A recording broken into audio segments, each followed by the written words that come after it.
Does this sound familiar? It's the new year, so it's time for a new you. You're feeling motivated because this year's going to be different. So you start by hitting the gym hard, only to get upset and quit after 2.5 weeks because your progress pic peaked at 2 likes and a disappointing comment. Or maybe you decided to start a journal, but you quit that too because you didn't reach infinite mental clarity even though you journaled every single day for 1 whole day. Maybe you decided to quit coffee, but after 2 days the cravings got really bad, so you started replacing your morning coffee with a morning coffee. Or maybe you finally decided to start that YouTube channel, and after uploading 1 banger video, you decided to take a 6-month break to avoid burnout. If this sounds like you, I want you to know, you are alone. No one else does this. But it's okay, because I made this video just for you and your pathetic, inconsistent ways. Let's get into it. In this video, I'll uncover the uncomfortable truth about success, the main difference between winners and losers. Spoiler alert, it's not luck. Aww. It's consistency. I know. And if you nail consistency, life will get better. And you will see results. I know, it sucks. You wanted me to tell you it was super complicated and the world is super unfair, so there's no point trying. But instead I told you the truth. So in this video, I'll cover how neglecting consistency can lead you down a dark and dangerous path mentally, and I'll give some practical tips that have made a monumental shift in my ability to stay consistent. Let's be real, we're living in a world where people seem to love being victims. I am a victim of a hate crime. I know we've all seen it. It's like some people are carrying a card they can swipe for special treatment when life isn't going their way, and it's time to take some personal accountability. And I get it. It feels good, it gets you attention, it gives you excuses, which means cheap dopamine and a reason not to try. But you and I, we're not fooled by this, because we know that although it might feel good in the short term, in the long term, it doesn't build character or a life that you can be proud of. You can't win and be a victim. The victim mindset is for losers. If you adopt this mentality, life will get worse for you. End of story. Because when we're in this mindset, we look for reasons why it's too hard, why it can't work, why it's not fair. And if that's what you're looking for, you will find it, and you'll have a beautiful shiny excuse not to try. But this could not be more opposite to the way that the mind of a winner operates. And as harsh as it sounds, I do not recommend spending a lot of time around this mentality because it's highly infectious. It's a mind virus, and some people have it for life, and you don't want to end up like that. Hey, you don't understand. I tried twice, and I'm still not successful. If that doesn't tell you my life is unfair, I don't know what will. Life is so hard when no one wants to see you win. Does that sound like the type of mentality that builds the business? That gets in shape? That gets the gold medal? No, of course not. And the piece of the puzzle missing here is so simple, but so powerful. It is understanding the unbelievable, painful, sick to the stomach volume of repetition required to see exceptional results. That's it. If you're missing that piece of the puzzle, of course you're going to fill it with luck. Of course you're going to say it's privilege. Those who have been through it will always tell you otherwise. You might have 9 failures. I felt my first 9 businesses didn't really amount to anything. 9. As in the first one, spent time, fucking failed. Second one, this one will be different, fucking failed. Third one, this is the one. And then 6 more after that, right? I'm just painting this picture because like, it's painful as shit because the whole time everyone is telling you, I told you so, and they're right. Today. But not forever.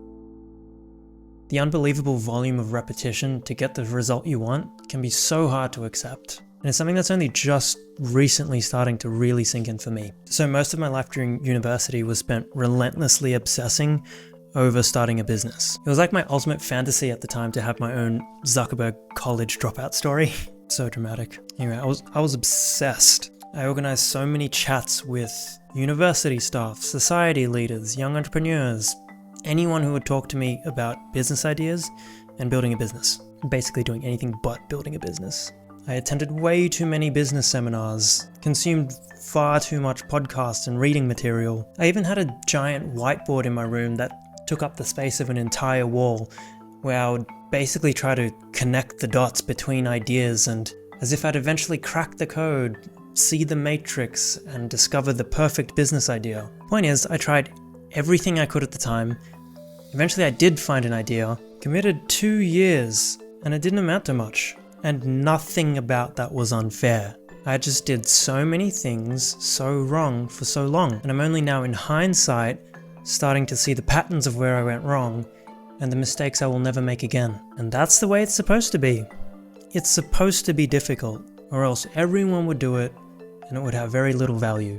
I love the way Ben Shapiro put it. Take a look. So there's a great management principle that basically it's called the window in the mirror. It says people who are successful in life, they tend to look at their problems and then they look in the mirror. They're like, okay, what did I do to do this? How do I fix it? And the person who's unsuccessful tends to look out the window. Like, what are all the external factors that led to my lack of success? Yeah. And so, I think that's what you're talking about. Like, if somebody comes up to you and they're like, look at all the external factors that led to your success. And if I had only had those things, then it would be me sitting in that chair right now. Right. Yeah. Or maybe it turns out that life is filled with opportunities. And one of the marks of a successful person is that you're constantly aggressively seeking out the opportunities. And then the minute that you get your foot in the door, you just shove and you push really, really, really hard. And I emphasize this so much because I believe these mindsets are on the opposite sides of the same spectrum. And I encourage you to shift your default thinking to the consistency side. So how do we do this? Well, relying on willpower alone is the painful way. You have to be smart with the way you set goals and put systems in place that support your consistency when life gets chaotic. If you're anything like me, you're a highly goal-oriented person, probably experimented with all kinds of different goal-setting strategies, and you probably operate your life a lot like a business. But the truth is, it's very much possible for the way you set goals to sabotage your consistency. So, how do we use goals to maximize our chances of staying consistent? Well, I think in terms of 3 types of goals: input, output, and uncontrollable. Input goals are great for consistency because they are based on how you spend your time, which is entirely in your control. And yes, you might have commitments that require some of your time, but at the end of the day, we know if you're serious about something, you'll find a way. If you're not serious, you'll find an excuse. It's just a harsh reality. You're not going to find sugarcoating here. I'd say it's okay. Sugarcoat it for me. So what does that look like? 30 minutes, writing, undistracted, 5 days a week. Input goal: 45 minutes in the gym, undistracted, 5 days a week. Input goal: totally in your control. Gain 2 kilograms of muscle in 12 weeks. Output goal: less in your control. Get hit on in the gym 5 days a week for 12 weeks. Uncontrollable goal. Now for you, you're quite good looking, so this might be realistic for you. But for most people, goals that focus on the uncontrollable sends the mental health down the drain. Okay, so the way I like to visualize it is as 4 loops. Uncontrollable, output, input, I'll do it next week. So at this point you might be thinking, Brett, why are you overcomplicating this? It's simple, just stay consistent. Just give us some motivational words and move on. In reality, it's actually a battle in the mind. It's like saying the battle strategy is simple. Just win somehow. This is why people are literally defeated every day by their own minds. They never change because they get stuck in loops and they don't even fully realize or acknowledge it. So it makes sense to understand why this is, so it doesn't happen to you. So if consistency is the foundation for success, it makes sense to never get stuck down here in this loop, the I'll do it next week loop. That being said, we all tend to get stuck down here at the start for months, if not years. Because as the saying goes, it takes more energy to get going than to keep going. So when we finally build up the energy to escape the gravitational pull of this loop, we get really hyped up that we actually started, we skip over these 2, and we overshoot and land up here in the dark depths of the uncontrollable. So this is where we begin to fantasize over things like attention or respect or status or business opportunities. But after not very long, the Dunning-Kruger effect kicks in, reality lands a solid shot to the gut, and we realize we're not as good as we think we are, and the results we want could be very far away. So we get knocked back down to here, and we're back on the couch saying, I'll do it next week. What we should be doing is starting down here, setting a simple input goal, let's say 4 hours per week. Let's say to grow an Instagram following to promote your business. Optimizing for an output can come later. And you probably find that there's a lot to be figured out in this loop. How are you going to make space in your schedule? How are you going to come up with content? How are you going to film it? How are you going to edit it? How long do things actually take? You might have thought you were a one-take wonder, but when the cameras are rolling, it takes you 17 takes to say your own first name. When you're in this loop, you should be figuring out what are the most impactful things you could possibly be working on and rewarding yourself for simply putting in the time working on those impactful things. That's why it's such an enjoyable place to be mentally. Then naturally there will come a time where you think, alright, let's take this to the next level. I've got my time management down, I've got my basic processes down, I have a much more realistic idea of how long things take. Let's set some output goals, optimize the hell out of our systems, and see what we're capable of when we apply some pressure. So let's say, for this Instagram example, 2 videos per week. This is where the content calendars come out, optimizing the production cycle, and perhaps even the outsourcing of the stuff you feel is a waste of your time and energy. So this loop is a place where you can see a lot of growth if you stay consistent. The problem is, there's a good chance you won't, because in this loop, there's a risk falling into the trap of what I call all or nothing thinking. I don't know if there's a real psychological term. That's just what I call it. For me, all or nothing thinking is when you go, ooh, my goal was to produce 2 videos this week. Don't have it in me to produce 2, but next week I might. I'll just smash it next week. And before you know it, you're back in this loop because the same thing happened the next week. You might be thinking, yeah, and water is wet and the sky is blue. That's just procrastination. Yes and no. All or nothing thinking is, to me, more of a form of perfectionism than procrastination. And the perfectionists watching this will relate to this because they know sometimes it's easier to say there were no boxes to check at all than to torture themselves by saying, I only checked half of them. It's insane, but if you know, you know. So when you feel yourself falling into this all or nothing trap, just lower the output goal, right?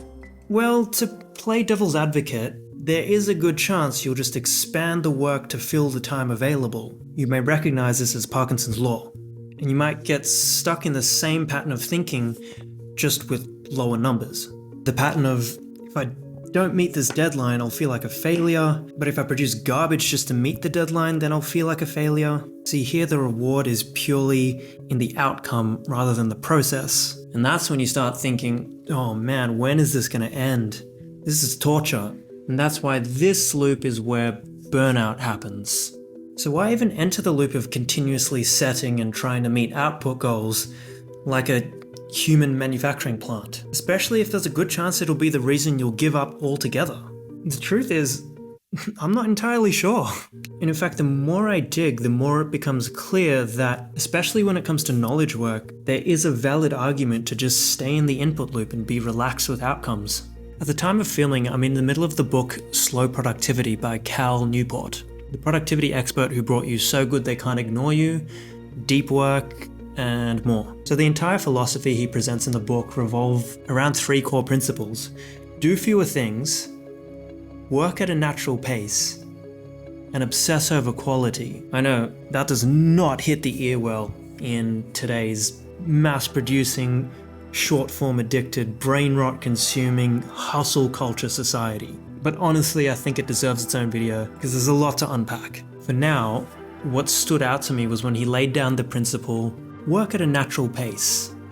Don't rush your most important work, allow it instead to unfold along a sustainable timeline with variations in intensity in settings conducive to brilliance. I love it, but weirdly it relaxes me and stresses me out at the same time. Okay, and slight tangent, he also covers one of the reasons there's such a terrible burnout epidemic across knowledge workers is this modern obsession the corporate world has with working 40 hours a week and measuring all kinds of output metrics and meeting deadlines because your clients have to meet deadlines and blah blah blah. It's actually just an artifact of the Industrial Revolution and factories, where output was measured obsessively which made sense because they were part of a physical supply chain, and you were measuring the tangible number of things that you can produce in a day. But when we moved to knowledge work, we applied these same principles, which didn't quite translate because knowledge work is super abstract. And sometimes the role you play in producing knowledge work can be super abstract.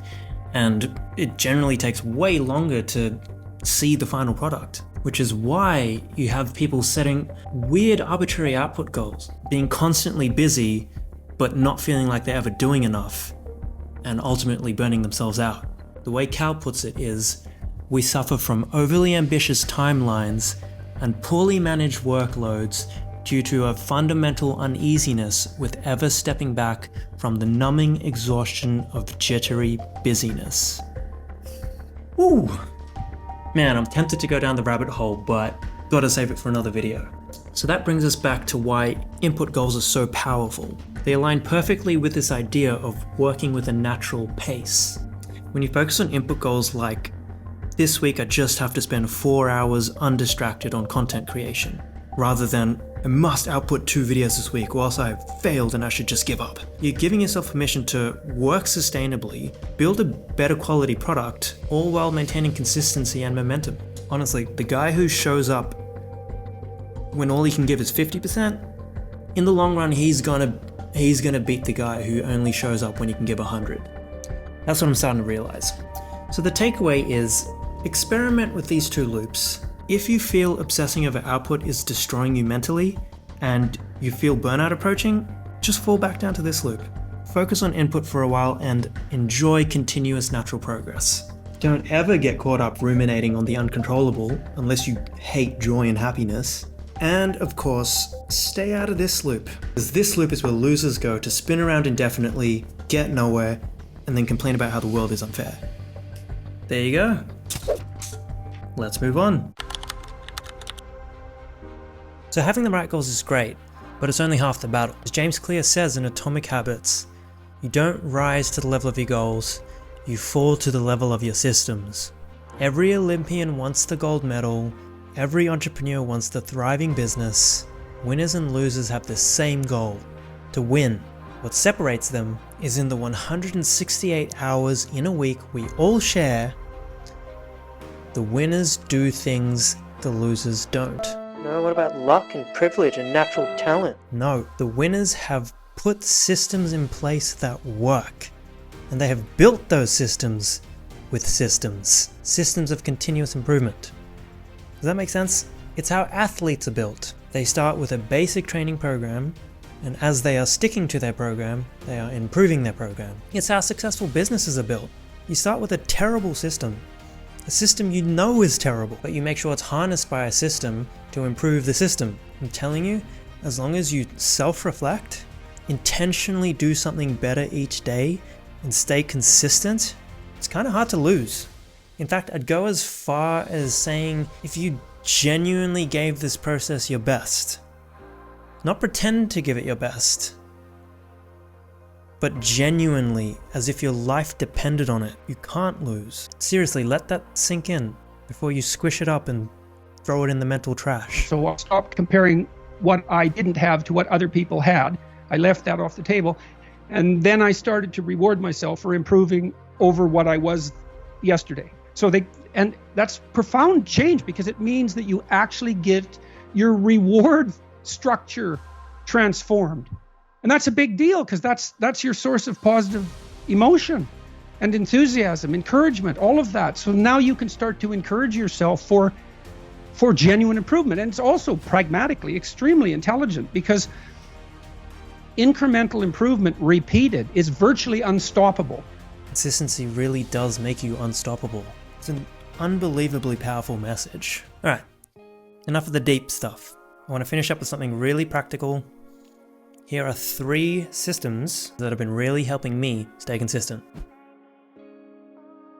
Out of sight, out of mind, right? We all know how to clear our heads of something we don't want to think about. So it's no surprise if you want to make a habit stick, track it in the most painfully visual way possible, so you cannot lie to yourself about your performance. This has really helped. I personally use the app Notion because I've externalized my brain into this app, so I know I'm going to check it 100% every day, without fail.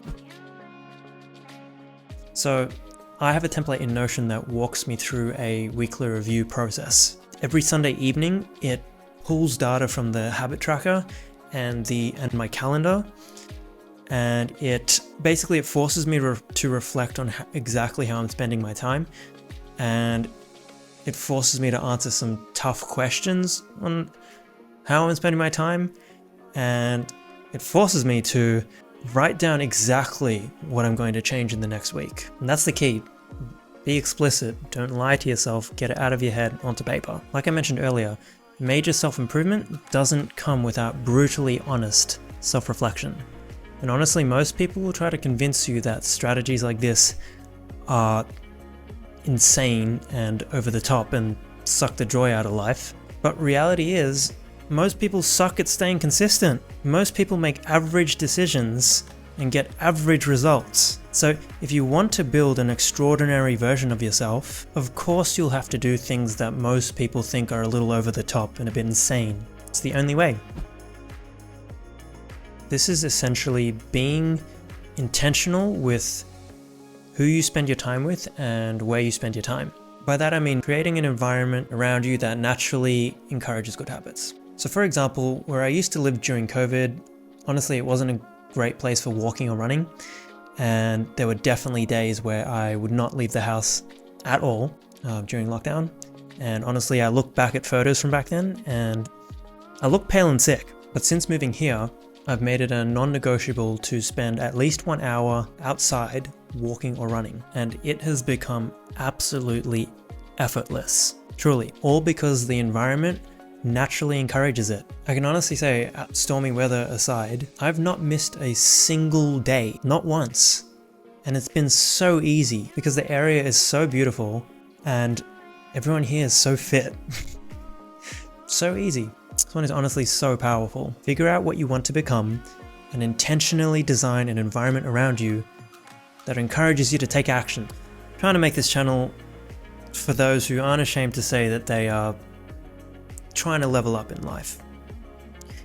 And for those who are trying to start a business, perhaps, and find the process intimidating and overwhelming. I'm going to be documenting the most important lessons in entrepreneurship and self-improvement that I've learned so far and I'm going to learn in the future. And maybe you're surrounded by negativity and people who don't believe in you, and I can be the one who believes in you and reminds you that it's possible. If that sounds like something you want in your life, hit subscribe. See you in the next one.